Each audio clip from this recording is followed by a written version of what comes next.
Nabasa na po ba ninyo ang Bible cover to cover? Ang ibig sabihin mula po sa Book of Genesis to the Book of Revelation.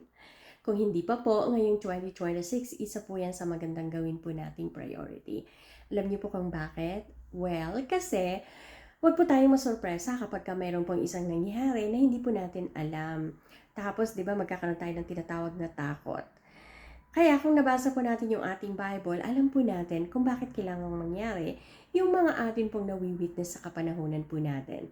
Kaya ang pagbabasa po ng Bible is something that will help us to prepare ourselves for the coming of our Messiah. Dahil alam po natin na sa panahon po natin ngayon, nandito po tayo sa church age.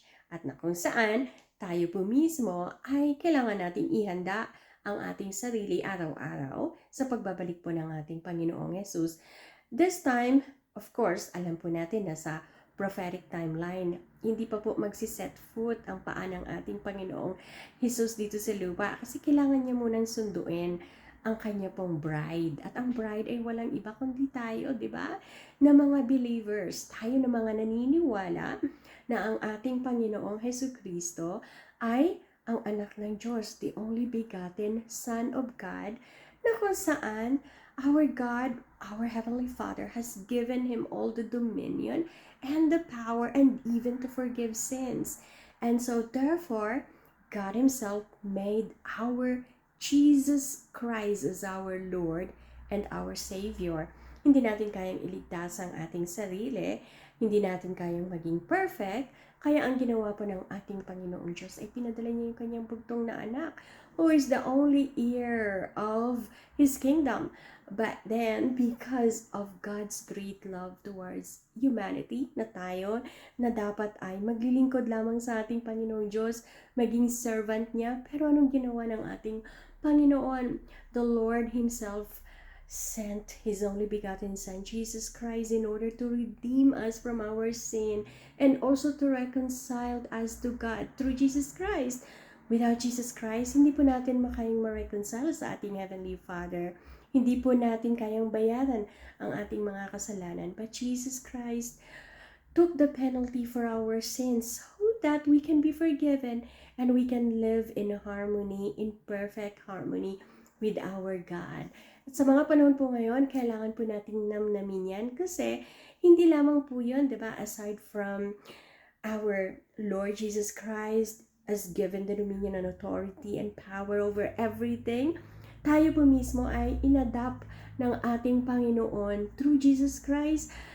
And thus, our adoption is actually amazing because now, hindi lamang po tayo servant, hindi lamang tayo yung tinatawag po natin na friend ng ating Panginoong Jesucristo, but also we are the co-heir of our Jesus Christ. Ibig sabihin, everything that our Heavenly Father has given to His only begotten Son, ibinigay din po sa atin at tayo po ay naging co-heir kasama na tagapagmana ng ating Panginoong Jesus.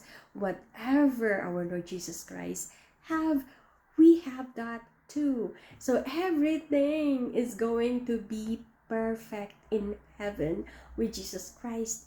At sa mga panahong ito, nandito tayo sa lupa, we have to prepare ourselves, di ba?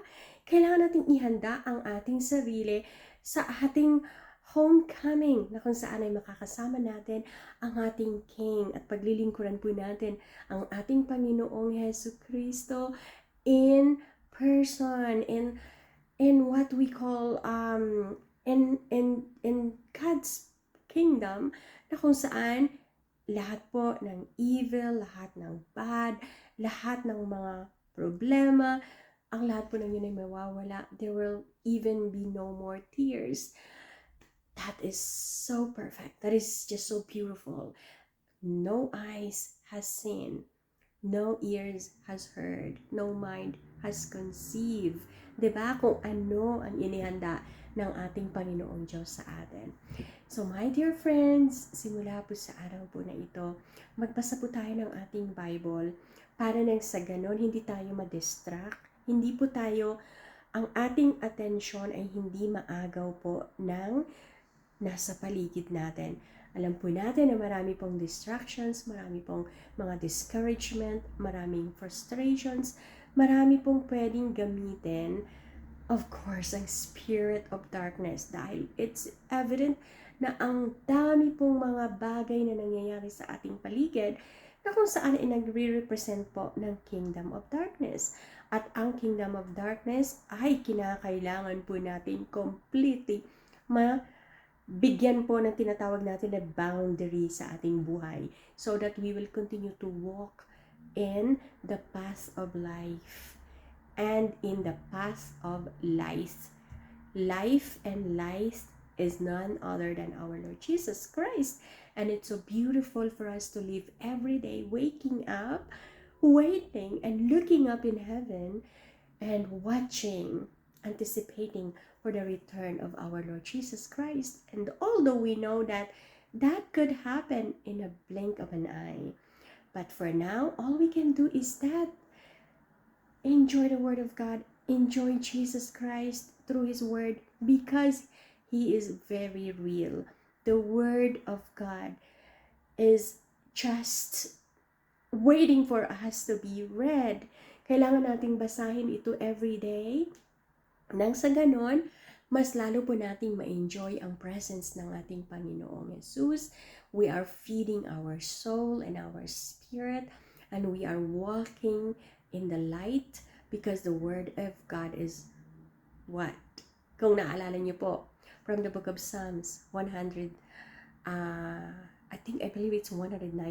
But yeah, Thy Word is a lamp unto my feet and a light unto my path. So without the Word of God, tayo po ay mag-i-stumble, tayo po ay pwede pong matripped, tayo po ay pwede pong maligaw, diba? Kahit tayo po ay hindi magkakaroon po ng tinatawag na guidance or compass. So, kinakailangan po talaga nating basahin ang salita ng Diyos every single day because the Word of God is our food. Ang sabi nga, man does not live by bread alone, the bread that we eat every day, but by every word that comes from the mouth of God. So, my dear friends, read your Bible and enjoy every moment of your life in Jesus Christ. God bless.